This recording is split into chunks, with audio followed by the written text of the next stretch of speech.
Assalamualaikum warahmatullahi wabarakatuh.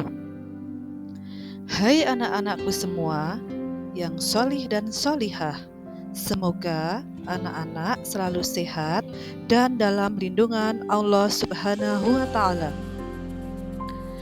Bertemu kembali dengan Buninda. Pada video kali ini kita akan mempelajari mata pelajaran Pendidikan Agama Islam dan Budi Pekerti kelas 5 bab 7 semester 2. Sebelum memulai pelajaran, marilah kita berdoa terlebih dahulu. A'udzu billahi minasyaitonir rajim. Bismillahirrahmanirrahim. Raditu billahi rabba wa bil islami dina wa bi Muhammadin nabiyya wa rasula. Rabbi zidni ilma warzuqni fahma. Amin. Baik anak-anak, dalam pertemuan kali ini kita akan belajar tentang bab 7 dengan judul Ketika Kehidupan Telah Berhenti. Namun sebelum Ibu melanjutkan pelajaran, Ibu akan menyampaikan tujuan pembelajaran yang akan kita capai. Tujuan pembelajaran yang pertama menjelaskan makna iman kepada hari akhir sebagai implementasi rukun iman. Yang kedua, menyebutkan tanda-tanda hari kiamat sebagai wujud mawas diri dalam implementasi rukun iman. Yang ketiga, menyebutkan tahapan di akhirat dalam mempertanggungjawabkan amal sebagai bentuk keimanan. Yang keempat, menyebutkan hikmah beriman kepada hari akhir sebagai bentuk implementasi iman kepada hari kiamat. Anak-anak, coba siapa yang sudah pernah mendengar hari akhir atau hari kiamat? Apa sih itu? Yuk kita bahas bersama.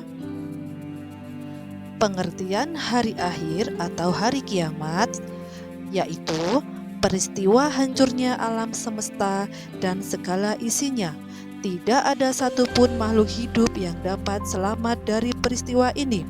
Sekalipun manusia mau bersembunyi di bawah batu, di bawah gunung, atau di bawah tanah, manusia tidak akan pernah lepas dari yang namanya peristiwa hari kiamat. Kemudian, setelah kita mengetahui apa itu hari akhir atau hari kiamat, kita akan mengetahui makna iman kepada hari akhir, yaitu kepercayaan atau keyakinan. Iman kepada hari akhir artinya mempercayai dan meyakini sepenuh hati akan datangnya hari kiamat. Meskipun kita belum tahu kapan akan terjadinya hari kiamat, karena yang tahu hanyalah Allah Subhanahu wa Ta'ala. Akan tetapi kita tetap harus mengimani bahwasanya hari kiamat itu pasti akan terjadi, seperti yang disebutkan di dalam rukun iman yang kelima. Pastinya anak-anak sudah tahu ya. Nah, apakah Allah telah menuliskan dalil tentang hari kiamat itu? Tentunya sudah. Di dalam Al-Quran surat Al-Qari'ah ayat 3 sampai dengan 5. Di situ diterangkan tentang akan terjadinya hari kiamat. Mari kita baca bersama-sama. A'udzu billahi minasyaitonir rajim. Bismillahirrahmanirrahim. Wa ma adraka mal qari'ah. Yauma yakunun nasu kal farashil mabthus wa takunul jibalu kal aihnil manfus. Shadaqallahul adzim. Yang artinya, tahukah kamu apakah hari kiamat itu? Pada hari itu manusia seperti laron yang berterbangan dan gunung-gunung seperti bulu yang berhamburan. Quran Surat Al-Qari'ah ayat 3 sampai dengan 5. Surat ini menjelaskan tentang terjadinya hari kiamat. Manusia berhambur-hamburan seperti laron, gunung-gunung meletus, gempa bumi, planet-planet bertabrakan, dan seluruh alam semesta akan hancur. Sungguh peristiwa kiamat itu sangatlah dahsyat. Namun kita tidak usah membayangkan, cukup dengan kita berusaha untuk mengumpulkan amal ibadah yang baik. Karena amal ibadah yang baik itu yang akan menjadi tabungan kita untuk di akhirat kelak. Nah, setelah kita mengetahui apa itu hari kiamat, apa itu makna hari kiamat, apa itu surat atau dalil yang menerangkan tentang hari kiamat, selanjutnya kita akan mengetahui macam-macam hari kiamat atau hari akhir.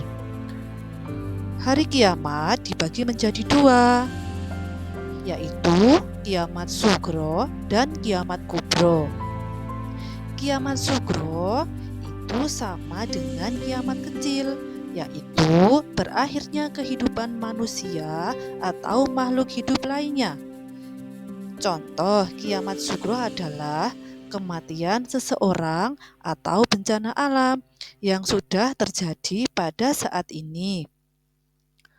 Contohnya kematian seseorang karena sakit, karena terkena musibah, misalnya bencana alam seperti tsunami, tanah longsor, kebakaran, banjir, dan lain sebagainya.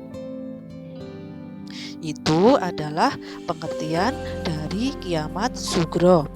Sedangkan kiamat kubro yaitu kiamat besar, yang artinya hancurnya seluruh alam semesta beserta isinya. Kiamat kubro disebut juga sebagai akhir dari segala kehidupan di alam semesta ini, bahwasanya tidak ada satu makhluk pun yang dapat tersiksa ketika sudah terjadinya kiamat kubro. Nah, kiamat kubro ini ditandai dengan ditiupnya trompet pertama oleh malaikat Israfil, yang mana ketika malaikat Israfil sudah meniupkan trompet sangkakala yang pertama kali, maka akan hancurlah seluruh alam semesta, yang mana akan terjadinya hari kiamat kubro. Akan tetapi terjadinya hari kiamat itu tidak ada satupun manusia yang tahu, karena yang tahu hanyalah Allah Subhanahu wa Ta'ala.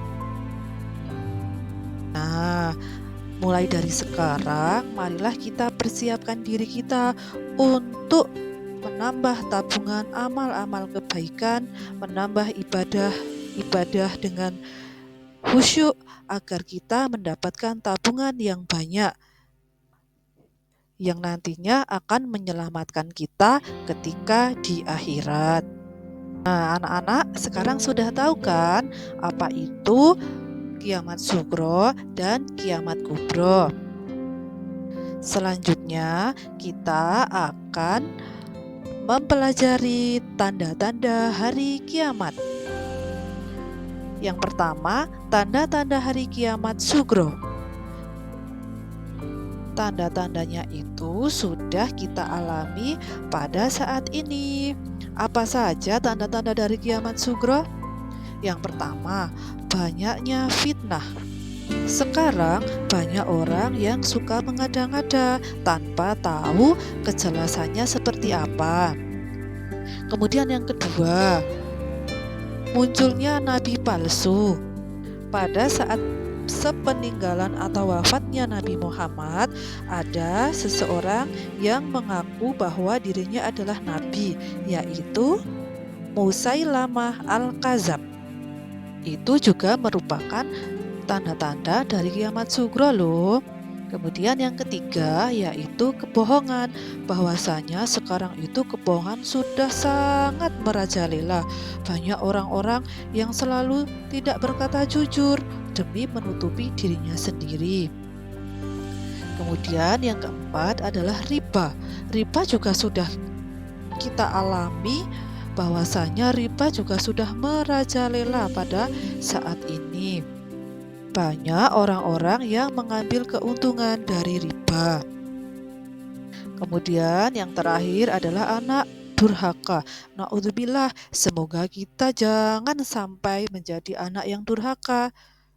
Anak yang durhaka itu anak yang tidak mau diajak kebaikan oleh orang tuanya, seperti yang dikisahkan oleh putra Nabi Nuh. Nah, ketika itu putra Nabi Nuh tidak mau diajak dalam kebaikan, sehingga malah binasa dengan hanyutnya pada saat peristiwa banjir yang melanda. Nah, kemudian setelah kita mengetahui tanda-tanda kiamat sugro, kita akan mengetahui tanda-tanda kiamat kubro. Apa saja tanda-tandanya? 1. Matahari terbit dari sebelah barat. 2. Munculnya Dajjal. Dajjal itu makhluk dengan tanda di dahi yang ada tulisan kafaro. Dia mengajak manusia untuk murka. Kemudian yang ketiga, turunnya Nabi Isa.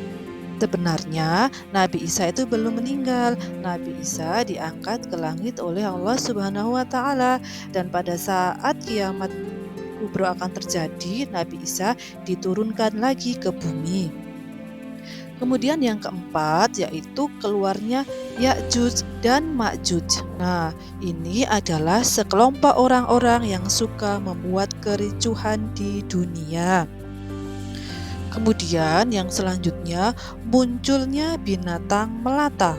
Binatang ini yaitu binatang yang bisa berbicara seperti manusia. Yang selanjutnya yaitu duhon. Duhon itu adalah awan atau debu, asap di timur dan di barat. Kemudian yang terakhir terjadinya gerhana di timur dan di barat. Itu adalah sebagian dari tanda-tanda kiamat kubro. Tentunya anak-anak sudah memahami ya dari apa yang sudah Ibu sampaikan. Nah, untuk yang selanjutnya kita akan mempelajari tentang perjalanan manusia setelah terjadinya hari kiamat atau setelah terjadinya kematian. Alam yang berhubungan dengan hari akhir. Dalam ajaran agama Islam, kita diwajibkan mempercayai hal-hal yang berhubungan dengan hari akhir, seperti alam barzah, yaumul ba'as, yaumul masyar, yaumul hisab, yaumul mizan, dan tempat peristirahatan yang kekal, yaitu surga dan neraka. Nah, manusia setelah mengalami kematian, perjalanan yang pertama yaitu menuju ke alam barzah. Alam barzah itu adalah alam kubur, yaitu batas pemisah antara dua buah benda atau keadaan yang tidak sama. Jadi nanti setelah manusia wafat, itu akan dimasukkan ke dalam alam barzah atau alam kubur. Yang selanjutnya, setelah dari alam barzah itu manusia akan dibangkitkan kembali, yaitu ke Yaumul Ba'as atau yang disebut dengan hari kebangkitan, yang mana nanti pada tiupan trompet yang kedua oleh malaikat Israfil itu akan terjadinya hari kebangkitan. Nah, setelah itu akan dikumpulkan di padang mahsyar, yang mana terjadinya Yaumul Masar atau hari berkumpulnya semua manusia setelah dibangkitkan dari alam kubur untuk mempertanggungjawabkan semua amal perbuatannya di dunia. Nah, setelah dikumpulkan, manusia akan dihitung semua perbuatannya, yaitu disebut dengan Yaumul Hisab, yang artinya hari perhitungan seluruh amal kebaikan dan perbuatan buruk yang dilakukan selama di dunia. Kemudian setelah itu terjadinya Yaumul Mizan, yaitu hari penimbangan. Semua amal ibadah itu akan ditimbang selama di dunia, baik itu amal kebaikan ataupun amal perbuatan yang buruk. Semuanya akan dipertanggungjawabkan. Kemudian yang selanjutnya yaitu Yaumul Jaza, yang artinya hari pembalasan. Setiap manusia akan mendapatkan balasan yang setimpal sesuai dengan amalnya. Ketika perbuatannya baik lebih banyak, maka dia akan dimasukkan ke dalam surganya Allah. Akan tetapi ketika hasilnya itu lebih banyak perbuatan yang buruk, maka akan binasa dan akan dimasukkan ke dalam neraka, seperti yang dijelaskan dalam Quran surat Ghafur ayat ke-17.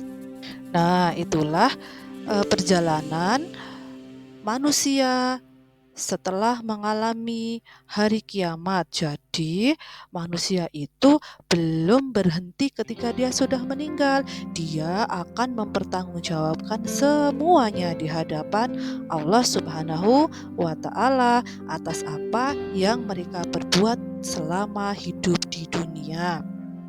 Maka dari itu, anak-anak semua, marilah kita persiapkan dari sekarang untuk selalu beribadah dengan sebaik-baiknya, agar kelak kita besok mendapatkan pertolongan dari amal perbuatan yang kita lakukan selama hidup di dunia. Nah, setelah mempelajari keseluruhannya, kita akan mencari hikmah beriman pada hari akhir. Adapun hikmahnya yaitu yang pertama, memotivasi manusia untuk taat dan ikhlas dalam menjalankan perintah Allah. Yang kedua, manusia selalu mawas diri atau berhati-hati dalam bertindak, karena menyadari bahwa sekecil apapun perbuatan kita akan dipertanggungjawabkan di hadapan Allah Subhanahu wa Ta'ala. Yang ketiga, kita memperbanyak amal ibadah, hanya amal ibadah yang akan menemani kita di akhirat. Yang keempat, berusaha menjadi lebih baik dan tetap istiqomah dalam kebaikan hingga ajal menjemput kita. Yang terakhir, menunjukkan perilaku yang terpuji dalam kehidupan sehari-hari. Akhlak terpuji merupakan amal yang paling berat timbangannya di akhirat. Nah, baik anak-anak, demikian video pembelajaran pada kali ini yang dapat Ibu sampaikan. Semoga apa yang Ibu sampaikan dapat menambah ilmu untuk kita semua, dan juga kita dapat menerapkan hal-hal kebaikan dalam kehidupan sehari-hari. Terima kasih sudah mengikuti pelajaran hari ini. Namun sebelum Ibu tutup pelajaran kali ini, marilah kita bernyanyi terlebih dahulu. Yaumul barzah alam kubur, Yaumul ba'as hari dibangkitkan, Yaumul masyar hari berkumpul, kumpul. Yaumul hisab, hari perhitungan. Yaumul mizan, hari penimbangan. Yaumul jaza, hari pembalasan. Nah, sekian. Marilah kita tutup pelajaran pada hari ini dengan mengucapkan hamdalah alhamdulillahirabbil alamin. Sampai jumpa di video pembelajaran selanjutnya ya. Semoga bermanfaat.